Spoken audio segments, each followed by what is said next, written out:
Welcome back to my channel. तर इथं तुम्ही बघू शकताय आम्ही निघालोय सांगोलला आत्तींना आणण्यासाठी। तुम्हाला तर माहितीच होतं की आत्ती गेल्या होत्या 2 दिवस माहेरी, तर त्यांनी जाताना असतालाही नेलं होतं। तर पहिल्यांदाच असता आता 2 दिवस असं सोडून मला राहिले आणि मला बिलकुल सुद्धा करमत नव्हतं, त्याची खूप जास्त आठवण येत होती। आणि आता असं झालं की घरी कधी एकदा पोहोचतोय आणि कधी एकदा मी तिला बघते आणि तिला जवळ घेते असं झाले। तर ब्लॉग आपला अगदी कंटिन्यू पाहत राहा। आणि इथं बघू शकता हे बघा, हे सांगोलचं हे माझं कॉलेज आहे, म्हणजे ह्या कॉलेजवरती मी होते। असं समोरून चाललं की खूप आठवणी ताज्या होतात ना। आणि चला बघता बघता आता पोहोचलोय सुद्धा आम्ही घरी। तर इथं आता बघूया, आता असतं येईलच, एकच मिनिट तयार होऊन बसली। आणि आज मम्मा पप्पाला आपण भेटणार म्हणून तिच्या चेहऱ्यावरचा पण आनंद बघा। अरे दरवाजा उघड की।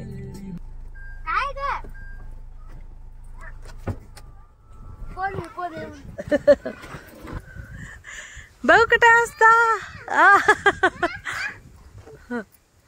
भाऊ आवरून बसली का तू? तयार होऊन बसली का आवरून? चला हा चला।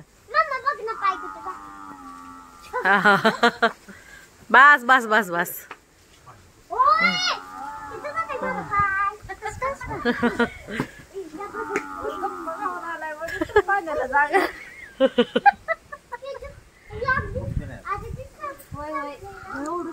आणि इथं ऍक्च्युअली डिस्कशन सुरू होतं, कारण आम्ही येताना पाणीपुरी खाऊन पोट फुल्ल भरून आलो होतं, दहीपुरी चाट खाल्लं होतं। आणि हे सांगतात की मी फक्त थोडासा वरण भात खाणार आहे। आणि सृष्टीवाणी म्हणते की एवढं मोठं केलेलं स्वयंपाक कोणी खायचा?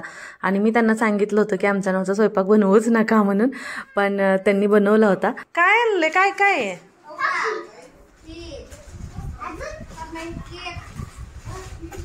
कोणी आणलंय खाऊ?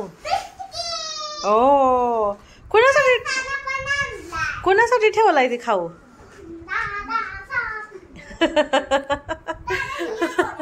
त्या दिवशी फोटोवर पण म्हणत होती ना त्याला तुझ्यासाठी खाऊ ठेवलाय बरोबर।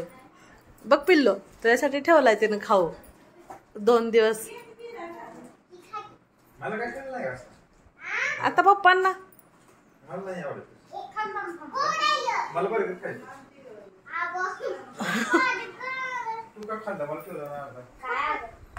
बर्गर पिलो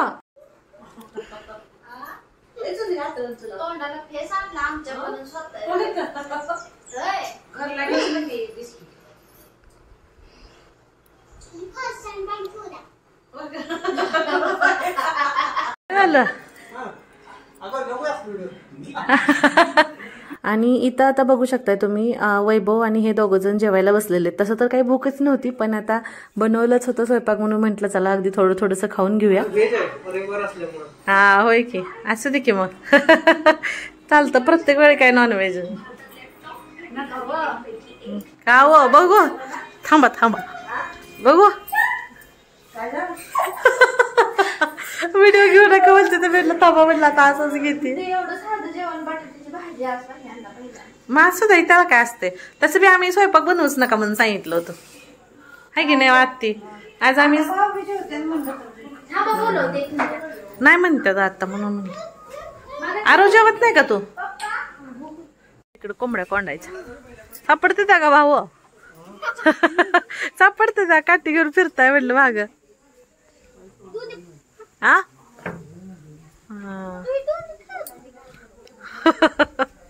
आणि संध्याकाळी कोंबड्या वगैरे कोंडून ठेवायचं हे रोजचं भाऊंचं रुटीन ठरलेलं असतं। तुम्ही मळ्यात गेला ना, आम्ही आलो जरा, आता हवा सुटली जरा बरं वाटायला लागलं मला। पण आज सकाळपासून खूप जास्त दगदग झाली होती, काम भरपूर होतं, त्याच्यामुळे असं पूर्ण थकून गेल्यासारखं झालं होतं। आता थोड्याशा हवेमुळे बाहेर असं एकदम फ्रेश आणि मस्त वाटायला लागलं।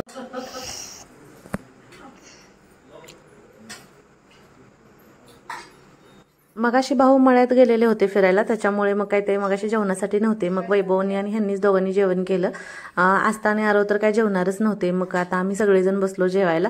तसं जर तुम्हाला म्हटलं तसं पाणीपुरी दहीपुरी खाऊन आलो होतो, फुल्ल होतं, त्याच्यामुळे काय अशी फारशी भूकच नव्हती। पण म्हटलं चला अर्धीभर चपाती खाऊन घेऊया। तर आता जेवण करायचं आणि मग निघायचं, कारण घरी मामा एकटेच आहेत, वाट बघत असतील ना, आम्हाला खूप वेळ झालं। आता का तुम्ही माझ्या मागे चालला का? काय बाई मी बोलते तिकडून पलीकडनं ठेवायला लागल्या पण मी इकडं आले। आत्या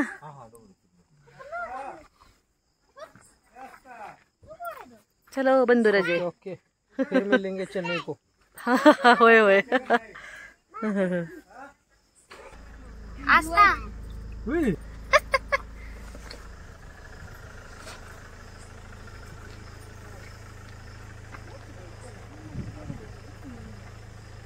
आणि तुमची पण जर छोटी मुलं असतील आणि असं कधी तुम्हाला जर सोडून राहिली असतील तर त्याचं फिलिंग काय असतं हे तुम्हालाही माहितीच आहे. आणि तुम्हाला असं सोडून राहिले असतील किंवा फर्स्ट टाइम राहिले असतील तर मला नक्की कमेंट करून सांगा. बाय. मोबाईल आस्था.